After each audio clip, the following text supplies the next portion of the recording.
اللہ رب العزت نے ہمیں قرآن پاک نے حکم دیا کہ ایمان والو تم تقوی اختیار کر لو۔ جب بھی یہ حکم سامنے آتا ہے تو دل میں ہزار خدشات جنم لیتے ہیں کہ فتنوں کا ماحول ہے، گناہوں کا دورہ ہے، نفس سرکش ہے، شیطان ہم پر حاوی ہو چکا ہے۔ تو ان حالات میں ہم متقی کیسے بن سکتے ہیں، ہم تقوی والے کیسے بن سکتے ہیں؟ تو اللہ رب العزت نے ہمیں طریقہ بھی بتایا ہے، ایمان والو تقوی اختیار کرو۔ اللہ تقوی کیسے اختیار کر سکتے ہیں؟ فرمایا وَكُونُوا مَعَ الصَّادِقِينَ، تم صادقین کے ساتھ ہو جاؤ، سچوں کی معیت اختیار کر لو،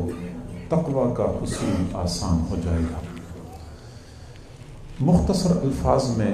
اللہ رب العزت نے ایک بہت بڑی حقیقت ہمیں سمجھائی ہے کہ جب بھی آپ نیکوں کے ساتھ تعلق جوڑیں گے تو ان کی نیکی کا اثر آپ پر ضرور پڑے گا، اور اگر آپ بروں کے ساتھ اٹھنا بیٹھنا کریں گے تو ان کی صحبت کے برے اثرات سے آپ لوگ بچ نہیں سکیں گے۔ اور یہی وجہ ہے کہ قیامت کے دن جہاں مجرمین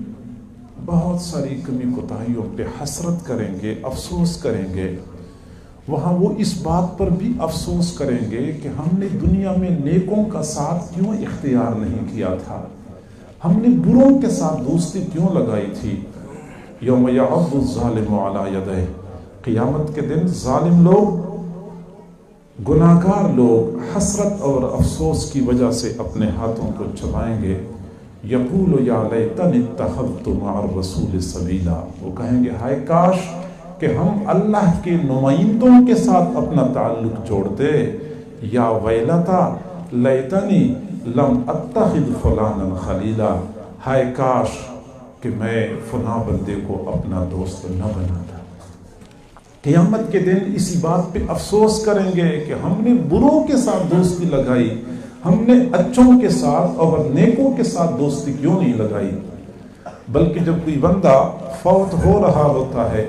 وفات کے وقت بھی اس کی یہ حسرت ہوتی ہے، یہ چاہت ہوتی ہے کہ مجھے نیک لوگوں کا ساتھ نصیب ہو جائے، نیک لوگوں کی معیت نصیب ہو جائے۔ حضرت عائشہ صدیقہ رضی اللہ تعالی عنہ فرماتی ہیں کہ حضور صلی اللہ علیہ وسلم سے میں نے بارہا سنا تھا کہ جب نبی کی وفات کا وقت آتا ہے تو باقاعدہ اس کو اختیار دیا جاتا ہے کہ آپ دنیا میں رہنا چاہتے ہیں یا اللہ کے پاس جانا چاہتے ہیں، تو نبی خود اللہ کے پاس جانے کو پسند کرتے ہیں، پھر فرشتہ ان کی روح قبض کرتا ہے۔ فرماتے ہیں کہ یہ تو میں نے بارہا سنا تھا، لیکن جب آپ صلی اللہ علیہ وسلم کی وفات کا وقت آیا تو آپ اس وقت فرما رہے تھے مع الذین انعم اللہ علیہم من النبیین والصدیقین والشہداء والصالحین، میں ان لوگوں کے ساتھ ہونا چاہتا ہوں جن پر اللہ نے انعام فرمایا ہے، وہ نبیین ہیں، وہ صدیقین ہیں، وہ شہداء اور صالحین ہیں۔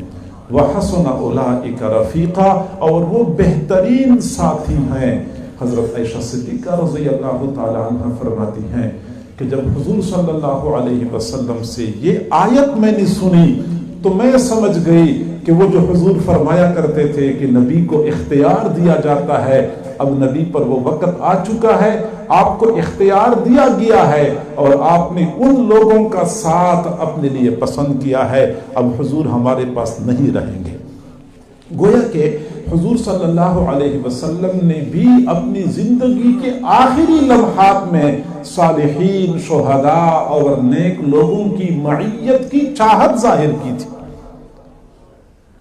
بلکہ فقہاء نے یہ مسئلہ لکھا ہے کہ جب کسی کی وفات کا وقت ہوتا ہے تو وہاں جتنے قریب فاسق فاجر لوگ ہوتے ہیں سب کو وہاں سے نکال دیا جائے، نیک متقی لوگوں کو وہاں پہ رکھ بیٹھایا جائے، کیونکہ اس سے میت کو انس ہوتا ہے، میت کو خوشی ہوتی ہے، اس طریقے سے اللہ کی طرف دھیان بنانا آسان ہو جاتا ہے۔ بلکہ جب کسی بندے کی وفات کا وقت ہوتا ہے تو اللہ رب العزت کی جانب سے یہی بشارت دی جاتی ہے، یہی بشارت دی جاتی ہے کہ نیکوں کا ساتھ تمہیں نصیب ہوگا، یا ایتھا النفس المطمئنہ